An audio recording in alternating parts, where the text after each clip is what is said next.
ছেলে তার বউয়ের সাথে প্রতিদিন সকালবেলা ঝগড়া করে, আজকেও সকালবেলা ঝগড়া করেছে। ছেলের বউ মনটা খারাপ করে বাড়ির থেকে চলে যাচ্ছে। আর শাশুড়ি এসে তাকে নিষেধ করতেছে যে, "মা যাস না, যাস না।"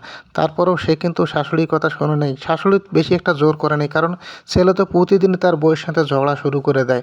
এজন্যই ছেলের বউ যখন চলে যায়, শাশুড়ি তার পকেট থেকে কয়েকটা টাকা বের করে ছেলের বউকে দেয় গাড়ি ভাড়ার জন্য। আর ছেলে এসে দেখুন ওই টাকাটা আবার তার কাছ থেকে কেড়ে নেয়। কেড়ে নেওয়ার পরে সে ওখান থেকে চলে যাচ্ছে।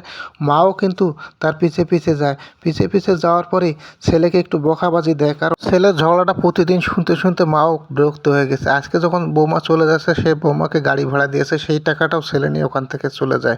মা কিন্তু তখন ছেলেকে বলে যে, "তুই কি মানুষ হবি না? অন্যের মেয়েটাকে নিয়ে এসেছিস, প্রতিদিন তার সাথে এরকম করিস। একটা মানুষ কতদিন এইভাবে সহ্য করে?" ছেলের বউ তখন শাশুড়িকে কয় যে, "থাক মা, কিছু বলার দরকার নাই।" ছেলে যখন চলে যেতে ধরে, তখন কিন্তু মাকে বলে যে, "তোকে আমি শেষ একটা সুযোগ দিতে চাই।" যখন মা এই কথা বলে, ছেলে কিন্তু এই সুযোগটা লুফে নেয়। কারণ ছেলে খুব ভালো করে জানে যে বউ তার এবার চলে গেলে আর ফেরত আসবে না। ছেলে তখন বলে যে, "মা তুমি কি বলতে চাও বলো?" বলে যে, "আমি শেষবারের মতো বৌমাকে তোর হাতে তুলে দিচ্ছি। আর একদিন যদি ঝগড়া লাগাস, তোর বৌমা যদি যেতেও না চায়, আমি নিজে বৌমাকে তার বাবার বাসায় দিয়ে আসবো।" এই বলে ছেলে দেখুন তার বউকে তার হাতে তুলে দেয় এবং টাকাটা নিয়ে বৌমাকে দিয়ে দেয়। মা শেষবারের মতো ছেলেকে একটা সুযোগ দেয়। ছেলের বউ কিন্তু শাশুড়ির মুখ চেয়ে এই বিচারটাও মেনে নেয়।